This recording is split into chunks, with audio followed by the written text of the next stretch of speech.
अस्सलाम वालेकुम फ्रेंड। तो आज हम जिस टेस्ट के बारे में बात करेंगे वो है रूमेटॉइड फैक्टर। रूमेटॉइड फैक्टर एक ऑटो एंटीबॉडी है जो ऑर्गन के अपने ही टिश्यू के ख़िलाफ़ काम करना स्टार्ट कर देती है। ये मोस्टली रूमेटॉइड आर्थराइटिस में ज़्यादा होती है। इसमें होता क्या है कि अगर हम आईजीजी की स्ट्रक्चर देखें जो उसका एफसी पोर्शन है, तो आईजीजी जो ये एंटीबॉडी है ये उसके ख़िलाफ़ हो जाती है एफसी पोर्शन के, और इसका आईजीजी के साथ एक कम्प्लेक्स बन जाता है जो कि हमारे लिए बाद में बहुत सी पेचीदगियों का बायस बनता है।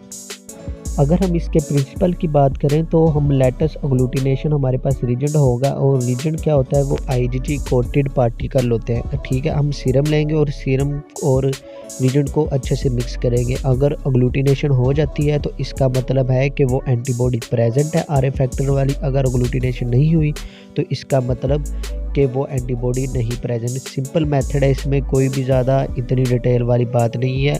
अगर हम रिक्वायरमेंट की बात करें तो हमें आरएफ अग्लूटिनेशन टेस्ट रीजन चाहिए होता है जो कि डिफरेंट कंपनी का मार्केट में अवेलेबल है। उसके अलावा हमें एक स्लाइड चाहिए होती है जिस पे हमने ये सारा टेस्ट परफॉर्म करना है, और स्टिक चाहिए होती है मिक्स करने के लिए। उसके अलावा हमें स्टॉप वॉच चाहिए होती है। अगर आपके पास पेपर मौजूद है तो हम पेपर का भी इस्तेमाल कर सकते हैं। अगर हम सैंपल की बात करें तो हमें क्लोड सैंपल चाहिए होता है येलो वाइल में। अब हम रूमेटॉइड फैक्टर के प्रोसीजर की तरफ चलते हैं, और हमारे टेस्ट की जो टाइप होगी वो क्वालिटेटिव होगी। जब सैंपल में क्लाउड बन जाएगा तो हम इसे सेंट्रीफ्यूज पे लगा देंगे। तकरीबन 4 से 5 मिनट हम इसे अच्छे से सेंट्रीफ्यूज होने देंगे, और जब सेंट्रीफ्यूज हो जाएगा तो हम इसे बाहर निकाल लेंगे। अब मैं आपको थोड़ा सा रीजन के बारे में बता देता हूँ। ये ग्रीन ढक्कन में जो हमारे पास बोतल है ये हमारा नेगेटिव कंट्रोल है। उसके बाद हमारे पास एक वाइट ढक्कन में ये वाली जो बोतल है ये हमारा रीजेंट है जिसके साथ हम टेस्ट परफॉर्म करेंगे सीरम के साथ। उसके बाद ये रेड कैप में जो हमारे पास है ये हमारा पॉजिटिव कंट्रोल है। ये स्लाइड है जिस पे हमने सारा टेस्ट परफॉर्म करेंगे। तो स्लाइड को पहले हम टिश्यू से अच्छे से साफ़ कर लेंगे। अब हम 14 माइक्रोलीटर सीरम लेंगे और इसे स्लाइड पे डाल देंगे, और उसमें हम एक ड्रॉप वाइट कैप का जो हमारे पास रीजेंट था उसका डाल देंगे, और इसको अच्छे से मिक्स कर लेंगे।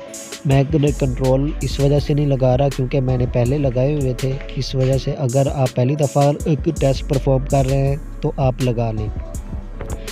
अच्छे से मिक्स करने के बाद हम स्टॉप वॉच को ऑन कर देंगे, और कम से कम हम 3 मिनट तक अग्लूटिनेशन देखेंगे। अगर आपके पास मिक्सर अवेलेबल हो तो मिक्सर पर रख दें, वरना अपने हाथों से इसको अच्छे से मिक्स करें। 3 मिनट तक हम इसे मिक्स करेंगे और साथ अग्लूटिनेशन चेक करेंगे। और आफ्टर 3 मिनट अगर हम देखें तो हमारा टेस्ट नेगेटिव रिज़ल्ट आ रहा है, इसका मतलब कि आरएफ फैक्टर नेगेटिव है।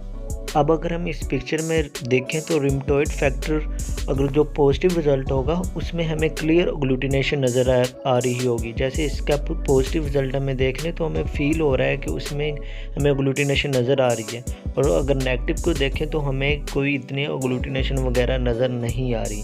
उसके अलावा एक और बात जो आपको बताना ज़रूरी है, ज़रूरी नहीं कि रूमेटॉइड फैक्टर रूमेटॉइड आर्थराइटिस में ही पॉजिटिव हो, ये अदर ऑटोइम्यून डिजीज़ में भी पॉजिटिव आ सकता है। उसके अलावा कैंसर और क्रोनिक हेपेटाइटिस में भी ये पॉजिटिव आने के चांसेस होते हैं। क्योंकि हम रूमेटॉइड फैक्टर की बात कर रहे हैं जो कि रूमेटॉइड आर्थराइटिस में ज़्यादातर पॉजिटिव होता है, तो मैं आपको बता दूं ये 40 से 60 साल की एज में, और उसके अलावा ये ज़्यादातर वुमेन में पॉजिटिव होगा। इसके जो सिम्टम होते हैं वो इन्फ्लामेशन, सोजिश, जॉइंट में दर्द वगैरह ज़्यादातर यही देखने को मिलते हैं।